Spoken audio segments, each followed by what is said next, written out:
Janay, excited to have you on the Power of Connection. I'm excited to be here. This is a great opportunity. So I am so happy not only to have you here, but this is the first thing that's shooting in this new podcast studio. So who better to christen the place than you and I, right? Well, I'm telling you, this place is extraordinary. I mean, people need to come out and check this out. That's right. That's right. It's pretty impressive So, out here. so it's one of the things that Andrew Russell has. It was his brainchild, and then our team, especially Greg, who's he's the be all and end all of marketing, put this whole Nice. thing together. So we have this awesome podcast studio now, but I'm more excited to have you here.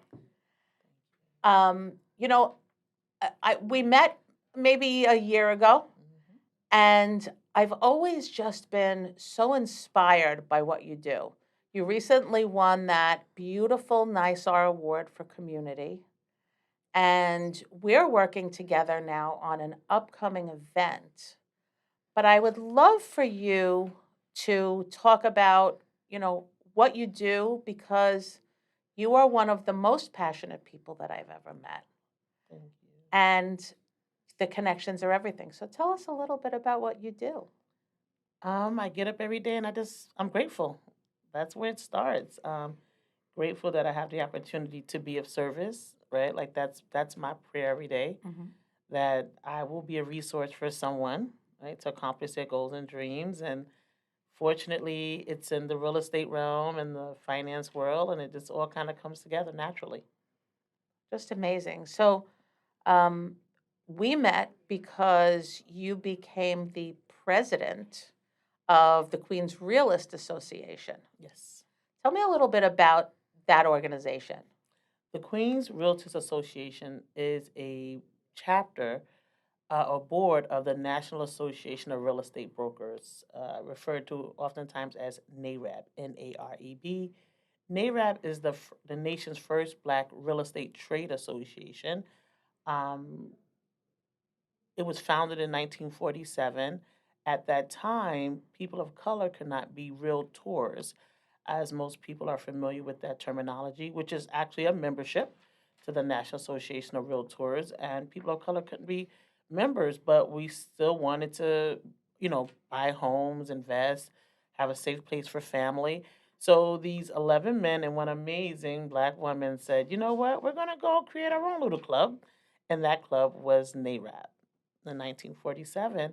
And since then, NAREB has been actively engaged and focused on increasing Black homeownership and creating democracy and housing for everyone, no matter whether you're Black or not. We all deserve to be able to buy, live, and invest in great communities and have a great standard of living, right? So important. So important. So when a real estate agent or broker becomes a member of NAREB, what great things happen? What do they get involved in? Like, give me an example of, when you all get together, what is it that you're doing? And is the goal for the real estate realists, right? They're realists, to take that information back to their community? How does that all connect? Well, it's always designed for realtists, REALTIST. Realtists. Realtists. Number one, when we get together, it's always about community, right? It's NAREB is like one giant family across the nation. We're all over the nation.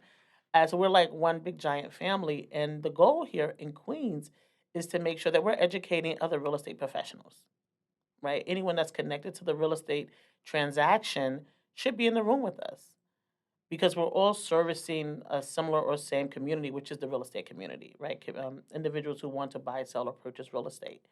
And we want to make sure that once you're in the room, we're educating you. My goal is that once you leave that room, you leave with something that's immediately implementable to grow you and to grow your community that you serve. That's really the goal, and it's usually some form of education. Um, and education can be on several different things. It could be this month we're focusing on fair housing legislation, because we're in April currently right now, is Fair Housing Month, and it's where NAREB finds its footing. And we were hugely impactful in helping create fair housing legislation, along with Dr. King and other amazing people at that time. So NAREB, so that's what we're doing this month, right? We're doing a a continuing education class for licensed professionals here in New York State. So they'll get an opportunity to get free CE credit, sponsored by one of our great sponsors, RCG, this month, and our other sponsors. So we're excited for that. And so they'll get these three free CE credits. But the important thing is we're going to be showing them how to use real estate and multifamily investing to really be able to accentuate their business platform and go out and help community, because people have these questions, right? So people that haven't been exposed to multifamily ownership, it's not something that I was exposed to as, you know, in my younger age. I'm positive from what I hear from our communities is that it's like, I didn't know you could do that. I didn't know you could do that. So you're bringing almost like the inside secrets. You're bringing this information to people in the community that can be exposed to it, learn it real well, and then share it with their community. Absolutely. And we want to show people how to create collaborative ownership as well, right? Because most people don't know. They're just like, well, I don't have enough to do that. I'm not in a position to do that. So we're going to come and bring the tools and then show you how to actually go out in community, maybe find friends, brothers, sisters, nieces, cousins that are saying they have the same desire and they don't think they can do it either. But we're going to bring the tools so we can show that you can and it's possible. That's so amazing. You know, one of the things that I do in this podcast is I try to show how amazing individuals, members of communities, members of, you know, in different walks of life, that they're at a certain level now, but it wasn't always that way. So, in order to achieve what you've done so far, so as president now of the Queens Realist Association, that's a big achievement. That's a big deal. You've received awards from the New York State Association of Realtors. You are a staple in the community. How did you get started, and did you think that one day you'd be having this conversation? Never in a million years. I mean, I didn't think I would be having this conversation 3 years ago as president, you know. All that I've done in real estate, I always lend to one space. Um, Having a mentor, having someone that sees more in you possibly than you could ever. You know, when I got into real estate, it was my godmother, Estella. She was like, went to college, got in a ton of debt, and she was like, "Hey, come over here and help me out at my real estate office." And she was a first generation immigrant here from Dominican Republic, and she bought her first house and figured out, oh, I could do this thing, and that's how I got Which engaged. so that was a long time ago. It So she was. was really an innovator. She was a game changer in that community just to say, yes, I can. Absolutely. And it takes having someone else to look at it and say, "Wow, you could do this? Okay, I can do this too." And she taught me the community, not only the real estate part, but it was the community part, right? So actively being engaged in community with other leaders and just having great mentorship around me. I always thought that real estate was just one big happy family, so I'm just here to just keep the family going. That's it. That is just so inspiring, especially, you know, when you consider just where everyone came from, right? We all have to start at somewhere. Did you ever fail at it and want to quit? Like yesterday, no. There's, you know, as you grow in anything, I think there's gonna always be a fail, right? Or however you see it, right? A misstep, you did it wrong, there was a mistake, you didn't think about it that way. And that happens every day.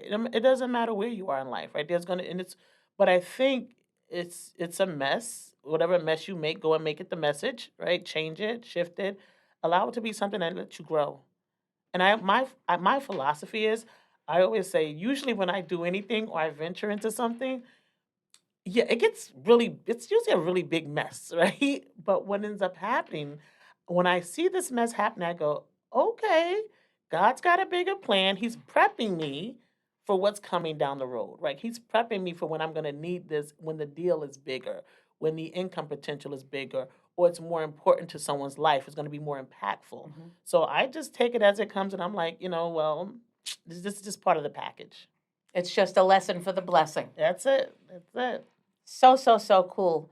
So, you know, you are at this stage of your career where you are so involved with the community. You are, you are the product of mentorship. You are now in an incredible circle of professionals. Absolutely. Tell me about the power that your network and your connections holds for all of us, how you see it and how it, takes your career, if you let it, up a level and a level and a level. How does that work for you? I think the power of connection is immeasurable, number one. But we do have to measure it, right? Mm-hmm. And we can, for me, I began to be very intentional about how I engaged around business, because before it was just like, it was just God and the universe making things happen, right? And then I started saying, "Oh, I see what you're going with this.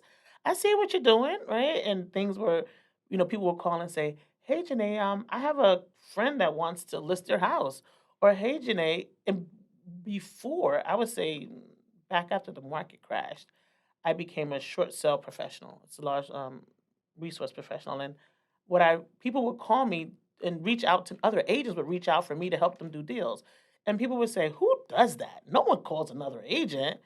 But I had created this community around me of people that knew that, number one, I was going to deal fairly and honestly, and that's what's huge about having great networks. Yes. That people can trust the network to deal fairly and honestly and be accountable to each other. Mm-hmm. And that's the impact, I think, of community, and also being able to measure outcomes of your network and say, you know what, this is because if you're in a network and it's not working, right? The network is not working. Maybe you need to move on. Maybe you need to go find a different network of people that you connect with, that you vibe with, and the energy as well. And the minute that someone sees you, they're like, "I was thinking about you, and here's why I was thinking about you, and here's an opportunity that I love to share with you," right? That I thought had your name on it. So if you're part of a group or a network and you're not feeling it, is it quitting to move on or is it evolution? I think it's evolution. I don't think it's quitting. I think it's evolution because and it may be a network you may come back to at a different time. It just wasn't the time and place for you. Mm-hmm. So I think it's a total evolution, and there's always something better waiting for you, right? I don't think people should understand that there's always something better, Yeah. right? If it doesn't feel right in your spirit, and when you go to sleep and you wake up in the morning and you think about that thing and it doesn't make you smile, or it doesn't bring you a degree of joy about connecting with those people in that space or that entity or whatever it Mm-hmm. is, yeah, move on. Find the one that feels good, that inspires you every day. That's what I would do. I agree. I feel very similar with you on that. And one of the funny things for me that's happened is over the years, I have been involved with a number of different networks of people. Hmm. And sometimes I feel that I have to move on, or even just my friends. And I've learned that I know where my tribe is. I know who those people are now. And as I've gotten older, I think it may be because I found out who wasn't my tribe. Yeah, you'll Right? find that So out. sometimes we learn what not to do, and then all of a sudden it becomes glaringly obvious that wait, that person is mine. That's part of my tribe. So I think it gets easier the more you find the ones that aren't, and the more you find the groups or the projects or the things that aren't, because that clears the way out for the ones that are yours. I agree 100%. And also, I think that your tribes can change, Hmm. right? And you can have more than one tribe. Yes. Right? So for me, when I was younger, I'll tell anyone I used to party 8 days a week, right? But that was, and I had a tribe for that, Yeah. right? Now that's not, it doesn't excite me the way it did when I was in my Yeah. 20s, right? It doesn't give me that oomph. It's not like what I want to do. So, but some days I like going out and having enjoying myself or whatever. But so there's a tribe that still exists for that. Yeah. Do we engage as much as we used to? Not at all. Right? But are they still my friends? Absolutely. Right? We speak every now and again. But then I have a tribe of amazing real estate professionals that I've like with NAREB that I vibe with all the time. Right? We're consistently calling each other, talking about different things, and the conversations are different. I have a tribe of international investors that I work with, and that conversation is different. In NAREB, we have a development council. That conversation is completely different, right? Because we're looking at different things and we're talking about different stages in our lives.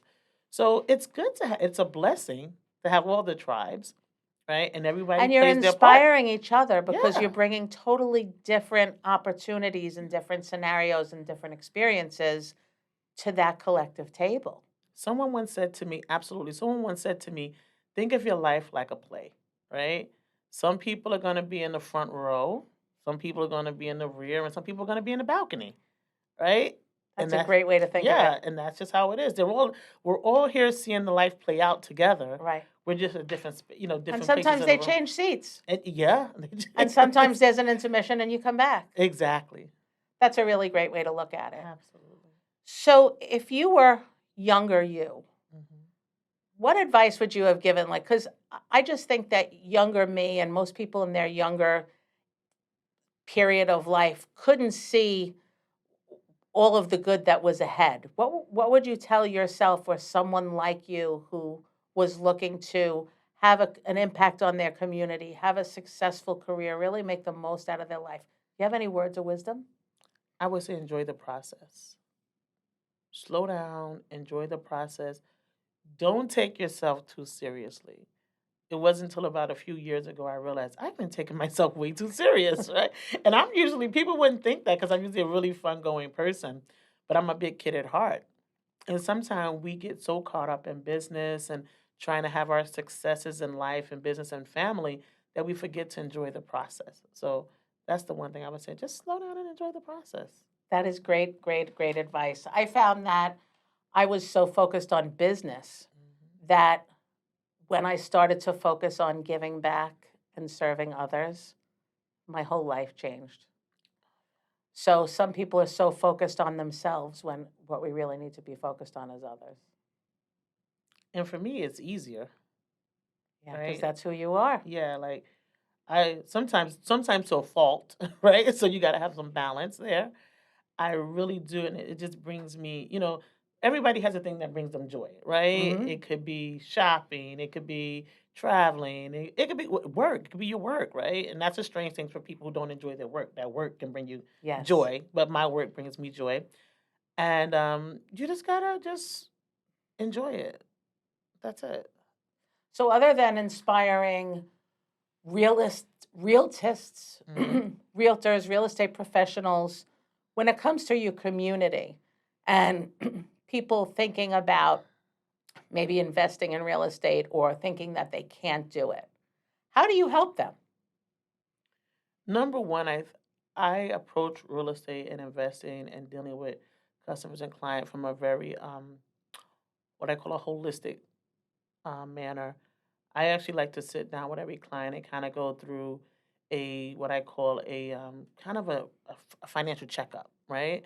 I want to know where you are. If you're thinking about real estate, where you are and where we're trying to go, right? Because purchasing real estate today may affect how you send your children to college tomorrow, right? Or how you retire, or different things, or where you are, or how stable are you. So I really like to sit down, and because I have a financial background and I'm a Hmm. financial coach, so my background lends me to say, let's take a minute, let's look at where we're at now, and where we're trying to grow, because it's a journey. It doesn't just start and end today. It's a journey. So I really sit down, we look at that, and then we start to put together the plan. And we go to like a real estate 101, what to expect when you're thinking about investing. Is it investing, or is it just purchasing your first home even, right? But let's create a plan around it. So for people that think, I don't know if I can ever do this, that's actually the perfect person to meet with you Yeah. because you give them that plan, you help them create that plan to get to the next level. And even those who we want to help you create the plan to get to the next level, even if the level is ground level, right? So if you're at ground level, great. If you're ready to build a skyscraper, great. Either way, there has to be a plan. They said every plan was created three times. First, right, it's drawn out in our minds, in our vision, and our imagination. Secondly, it needs to be laid out somewhere, right? And that's where I come in. You Hmm. start dreaming about this stuff, and then you come to me, and you're like, "Well, I had this thought." And I'm like, great, let's go lay the thought out, right? Or it's like, you go to an architect and say, hell, let's build this out. So the architect's like, hey, okay, let's do it. And then the next part is that we actually get it done. Then it's built. The third part is when it's built the third time, right? So every vision is built three times.